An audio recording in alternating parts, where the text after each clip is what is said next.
Habari yako ndugu mtazamaji, kwa majina yangu naitwa Dr. Mary, ni Dr. msaidizi, niko chini ya Dr. Damaki. Song'wa Traditional Clinic tunatibu magonjwa mbalimbali kwa kutumia mimea ya asili. Sasa leo tutajifunza ugonjwa wa bawasiri. Wengi wanasumbua tatizo la bawasiri lakini wamekosa tiba, lakini mwingine ana dalili za bawasiri bila kujua kama tatizo la bawasiri. Kwanza kabisa bawasiri inasababishwa na ile mishipa ya ndani kupasuka, mishipa ya haja kubwa, ndipo napelekea mtu kutokwa na kinyama cha kuingia na kutoka pindi anapojisaidia, au wakati mwingine anapata na uvimbe sehemu ya nje ya mzunguko wa haja kubwa. Hiyo ni bawasiri. Bawasiri hizo kwa aina mbili. Ile ya ndani ndio kinyama kinakuwa kinaingia na kutoka, ya nje unapata na uvimbe sehemu ya nje ya mzunguko wa haja kubwa. Lakini kuna dalili za ugonjwa wa bawasiri. Mtu mwenye bawasiri akiwa anajisaidia huwa anapata maumivu makali pindi anapojisaidia. Anakuwa anatoka na damu fresh au damu mbichi pindi anapojisaidia. Wakati mwingine anakuwa anapata muwasho sehemu ya haja kubwa. Lakini wakati mwingine pia akiwa anajisaidia kile choo cha mbuzi, anajisaidia choo kizuri. Huyo mtu mwenye dalili za ugonjwa wa bawasiri. Lakini ugonjwa unaovukana kwa muda mrefu unaweza kapelekea ukapata kansa. Kutokana na nini? Uvimbe uliopata nje sehemu ya nje ya mzunguko wa haja kubwa unavuka kwa muda mrefu, unaharibika na kuanza kutoa damu. Sasa kama Song'wa Traditional Clinic kwa kulitambua hilo, tunao tiba kwa ajili yako. Tunao dawa yetu ambayo inaitwa Ngumbo. Dawa hii inatibu bawasiri aina yote. Haijalishi ni bawasiri ya ndani, haijalishi ni bawasiri ya nje. Tumia dawa hii ndani ya siku 7 na hiyo hali hautoiona tena. Lakini pia kuna watu ambao wanasumbuliwa na tatizo la UTI. Tatizo la UTI limekumba wanawake wengi, na sio wanawake tu kwa saizi, hadi wanaume. Tatizo la UTI ni ile hali ya bakteria kushambulia mfumo mzima wa mkojo. Hasa kwa mwanamke unaweza kukuta hata wakati mwingine unakuwa unasikia maumivu kwenye nyonga. Unaposikia maumivu kwenye nyonga unaweza kusema ni PID au ni UTI. Lakini kwenye UTI unakuwa unasikia maumivu chini ya kitovu. Unapokaa tatizo kwa muda mrefu inapelekea hadi kupata PID, ndipo unaanza sasa kusikia maumivu kwenye nyonga. Sasa tunao dawa yetu inaitwa Bubimba. Dawa hii inatibu UTI, haijalishi ni kwa wanaume, haijalishi ni kwa wanawake. Kwa sababu mwanamke unapokaa tatizo kwa muda mrefu linazidi kukua, linapelekea hadi unapata fungus. Tumia dawa hii na hiyo hali hautoiona tena. Lakini pia kuna watu ambao wanasumbuliwa na tatizo la kisukari.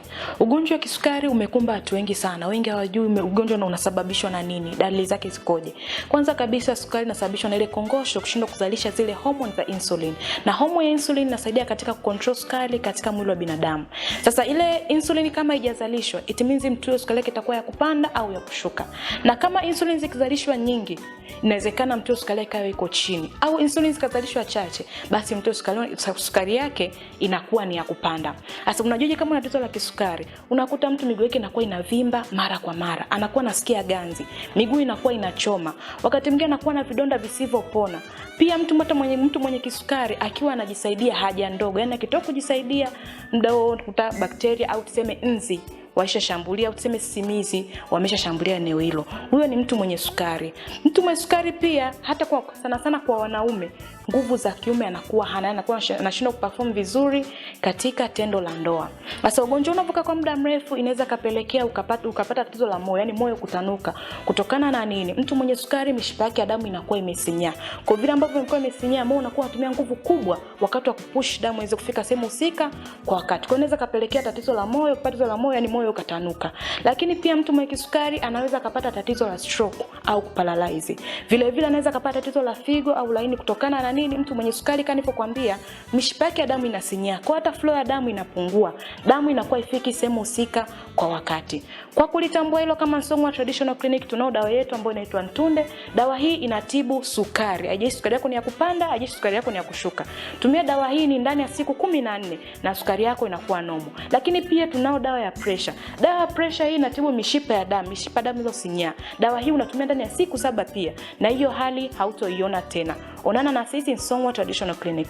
Song'wa Traditional Clinic tumesambaa Tanzania nzima. Kwa watu wa Dar es Salaam tunapatikana Mbezi Mwisho, kwa watu wa Kilimanjaro tunapatikana Moshi Kibosho Road, kwa watu wa Mwanza tunapatikana Buzuruga Shule, kwa watu wa Mbeya tunapatikana Mbeya mjini Nzovwe, kwa watu wa Morogoro tunapatikana Morogoro mjini, kwa watu wa Dodoma tunapatikana Dodoma mjini. Pia kwa watu wa Arusha tunapatikana Arusha Ola City. Song'wa Traditional Clinic tupo pia kwenye mitandao ya kijamii. Facebook unaweza kutupata kwa jina la Song'wa Traditional Clinic, Instagram unaweza kutupata kwa jina la Song'wa Traditional Clinic. Ukiingia YouTube andika Damaki TV utatupata, lakini pia unaweza ukaingia kwenye website yetu unaandika www.damakitv.com. Afya yako jukumu letu.